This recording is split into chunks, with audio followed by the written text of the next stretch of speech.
Good morning students, Roma Khare here again. Welcome back to my channel. हम start करने जा रहे हैं चैप्टर 3 से related MCQs, pair of linear equations in two variables. Question number 1 says the value of k for which the system of linear equations. तो linear equations given है x plus 2y equals 3 and 5x plus ky plus 7 equals 0. So let's go ahead and write the equation down first. X plus 2y equals 3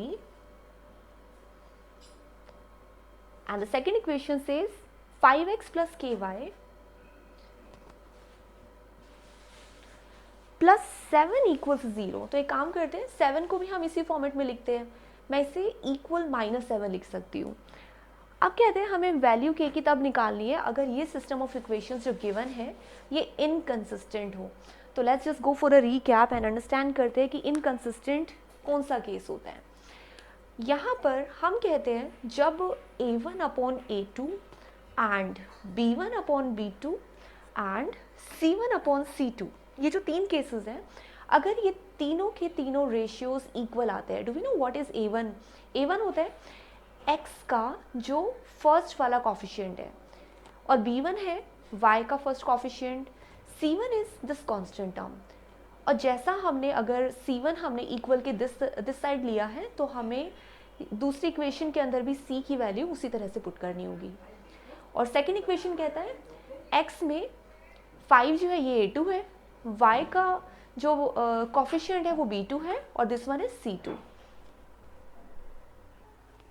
ये तीनों ratio अगर equal आते हैं तो हम कहते हैं जो केस होगा it will have many solutions, right. और इस मैनी सॉल्यूशंस को हम कहते हैं कि जो लाइंस होंगी वो लाइंस कैसी जाएंगी, एक लाइन के ऊपर दूसरी लाइन कोइंसिडेंटेड होगी, मतलब एक लाइन के ऊपर ही दूसरी लाइन भी आएगी.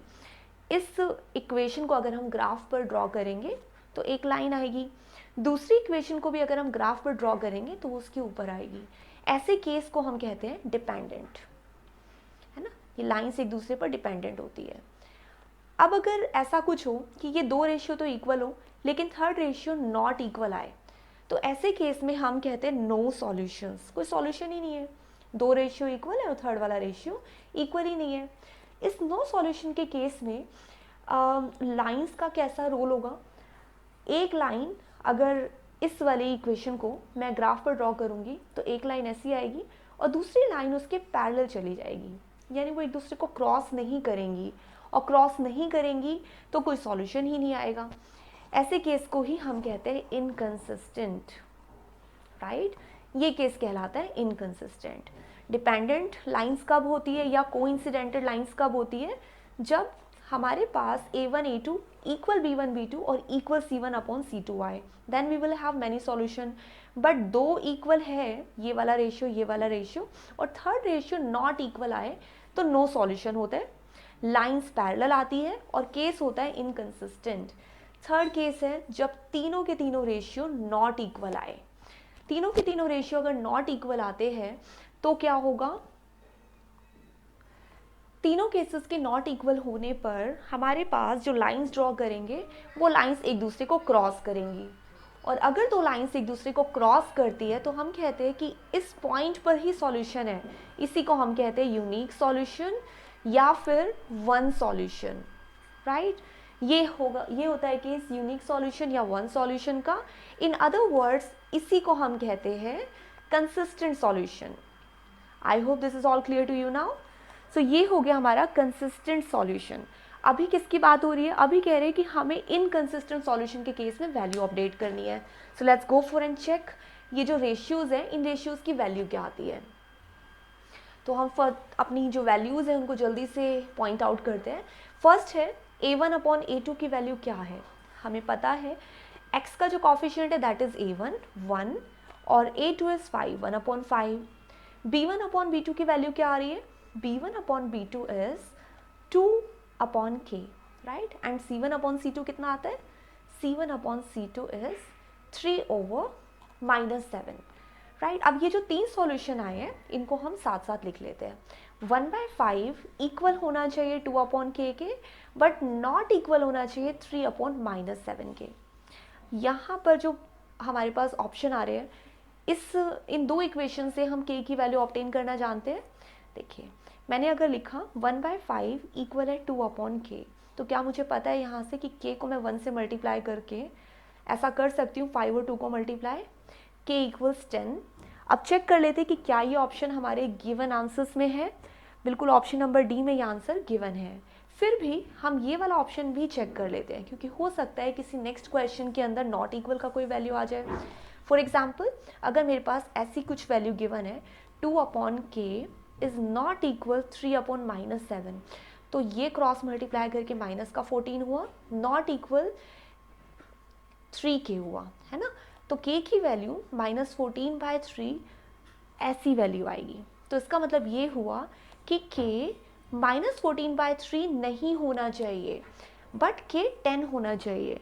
तो ऑप्शन नंबर ए जो गिवन है वो इक्वल की वैल्यू है, which will not work here. और हमें जो ऑप्शन चूज करना है, option number D is the right answer. k should be equal to 10। Question number 2 start करते हैं। The value of k for which the system of equations x + y - 4 equals 0।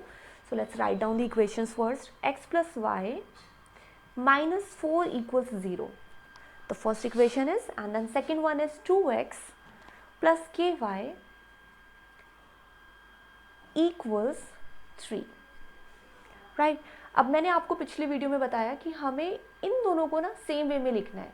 यहाँ पर अगर c की value x Y के साथ है तो हमें इसको भी इसी तरह से लिखना है, सो दैट जब हमें कैलकुलेट करें तो हमारे आंसर्स करेक्टली आए। So let's do one thing, ये जो ऑप्शन है ना सेकेंड इक्वेशन का, हम इसे पहले से ही फर्स्ट वाले के टाइप में मेंशन करते हैं।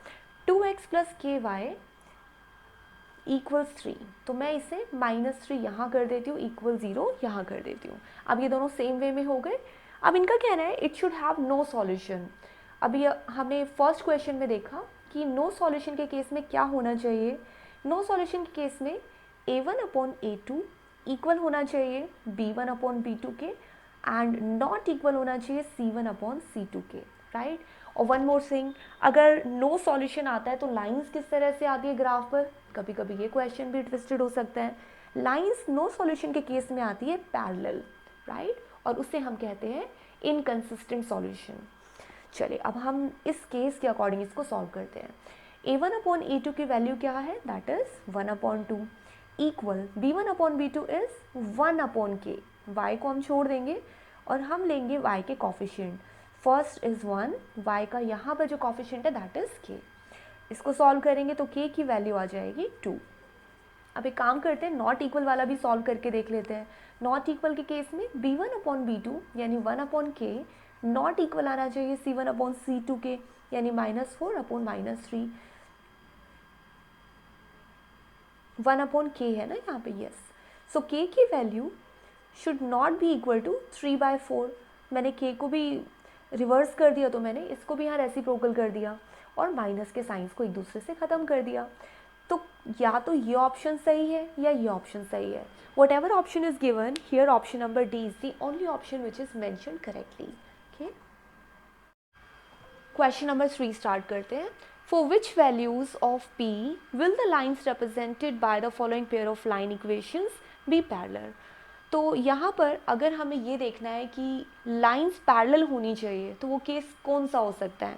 तीनों ratios a1/a2 equal b1/b2 not equal c1/c2, ये केस होता है हमारा पैरेलल लाइन के केस में। क्यों? क्योंकि जब लाइंस, ये जो दो सॉल्यूशन इक्वल होंगे और थर्ड सॉल्यूशन इक्वल नहीं होगा तो कोई सॉल्यूशन ही नहीं निकलेगा, क्योंकि लाइंस कैसी होंगी, पैरेलल होंगी। तो अब जल्दी से हम अपने आंसर को कैलकुलेट करते हैं। 3x - y -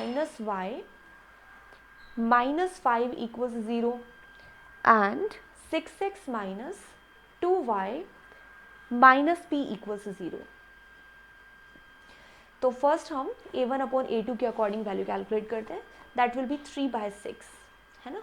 a1/a2 3/6 हुआ, b1/b2 की वैल्यू हुई -1/-2 और c1/c2 इज -5/-p। ये दो केसेस इक्वल होने चाहिए, ये नॉट इक्वल होने चाहिए। अगर मैं इन दो सिनेरियो को लेती हूँ तो मेरे पास क्या वैल्यू आती है, -1/-2 इक्वल -5/-p। ये सारे माइनस हम कैंसिल आउट कर देते हैं।